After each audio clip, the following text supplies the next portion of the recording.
The action I took in the House today was deliberate and it was powerful. And I did it on behalf of every Filipino person whose human rights have been abused by the government of President Marcos and the government of President Duterte before him.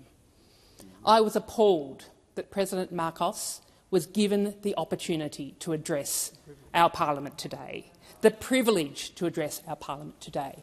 As Senator Birmingham said, addressing our parliament is symbolic and it is serious. And it is appalling that a human rights abuser, a government of human rights abuse, that the president of that government should be invited to attend our parliament and speak to our parliament.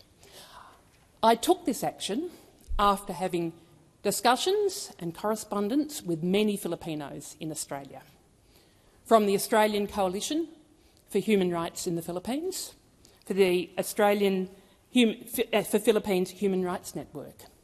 I did it in the context of having taken part some years ago in an international civil society-led investigation into human rights in the Philippines, conducted by the International Coalition for Human Rights in the Philippines, where I learnt and I heard firsthand about what is going on in the Philippines, where I learnt about the extrajudicial killings, where people on trumped-up charges are red-tagged and then they are hunted down and they are killed.